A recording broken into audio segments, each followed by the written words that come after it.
Hey everybody, let's talk about my D&D game, shall we? So we played a couple of weeks ago. I didn't record an update until now because, well, I actually tried to record an update. I was recording some audio while I was driving, and there was just too much noise to filter out, so I didn't get the update up like I wanted to for my Eberron campaign. Everybody, this is the Eberron campaign diary that I'm doing. So I'm sitting down today on Sunday night recording this video to catch up on episode 26, session 26, because I am planning on playing this Thursday uh, with Marv and Twinga and getting some stuff set up for season 3 like I was talking about in the previous video. So when last we left our heroes, they were planning to assault the lair of Saenthrax. And for some reason, they had this crazy idea that they were just going to go up in there and just kill him. But it's not only a lair; it's a beholder lair, and so that means it was kind of tricky. It wasn't built. It was built kind of weird, you know.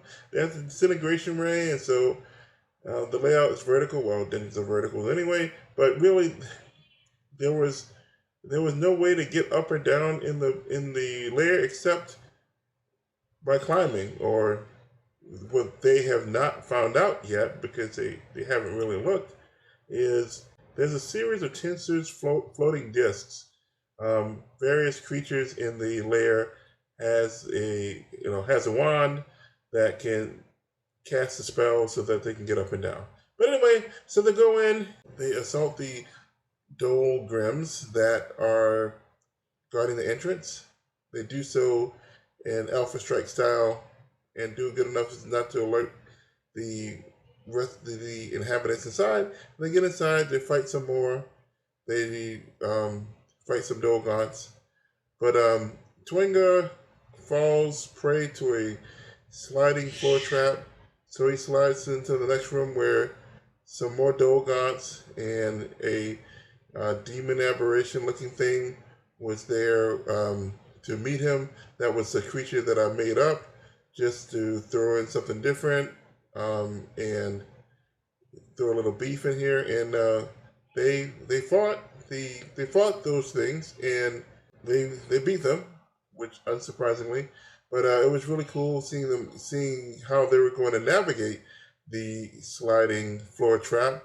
A couple of the characters actually tried to use the slide to their advantage, which I think is neat, but they failed their saves, and it kind of helped them anyway because it got them down the hall to the next room sooner. So that's that. So they fought some more, and then they went down a layer. There were some Nothics that were climbing up. They dispatched them in the hole going down. They climbed down to the next level, fought some more Dolgons and Dogrims, and then there was 2 rooms. There was one opposite each of the main chambers, and one was the storage room with a bunch of what Saenthrax considers junk, but really is some valuable stuff. Some art objects and gems and stuff like that. Some gold.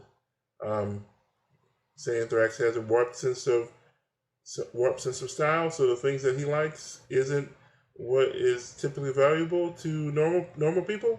But anyway, in the other room was a dungeon, and they heard cries for help. And there were 2 people in the dungeons, in the prisons. There was a female dwarf who looked like who had never worked a hard day in her life. They rescued her, and she thanked them for rescuing her. But she said that if they were going to fight Saenthrax, perhaps she should stay in the cell a little bit longer until things were safe. But the other person in the cell was Ulek of Clan Thrakdul. And because Septimus decided to let him out before the rest of the party could even say anything, he let him out. And Ulek pledged his life in service to Septimus. So now Septimus has a second retainer. This one more of a warlord type, which I think is interesting. But that's what I had ready, so that's what I gave him. Once again, another plug for MCDM Strongholds and Followers. Pretty cool book. You might find something useful out of it. So, they found his stuff. They gave Ulek his equipment. So now they have the Septimus has 2 retainers going with them, and now maybe they stand a better chance of fighting fighting Saenthrax and his minions when they get to his lair, which is actually going to happen this Sunday, unless plans fall apart, and we'll see how things go. I'm really looking forward to that. But before that, this Thursday, I'm going to have the smaller session with Marv and Twinga. The players are a married couple. That's why they always tend to hang together. And I'm going to set up some things for Season 3, including some dreams, because Marv is a diviner wizard, and omens and dreams are a thing that happens with diviners. And perhaps another encounter with Crisscross, or even Lassus Brummel. But we're definitely going to have an encounter with Marv's former master, Pazretta Willowrain. I've been waiting to set this up and to have this encounter. I've really been looking forward to it. She's going to meet Marv in the cogs. Marv's going to meet a bunch of Warforged.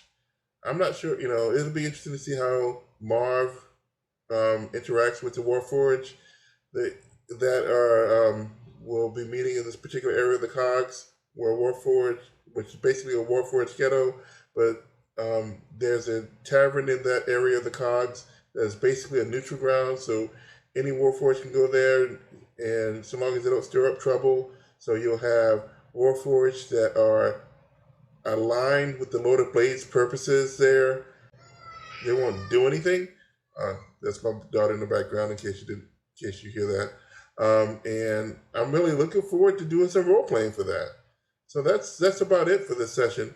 And this has nothing to do with the D&D game, but I'm also playing a mini campaign of Prowlers and Paragons Ultimate Edition online. I'm going to play Saturday. I'm really looking forward to that, to talk about some other games aside from D&D. I love D&D, but I love other games as well.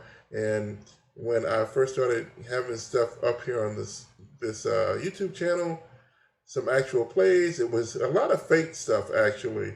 And I apologize for those of you who subscribe to my channel for the fake stuff. I promise I will get back to running some fake stuff and talking about some fake stuff, and hopefully running some fake stuff online and streaming, so that I can put it up here on the YouTube channel.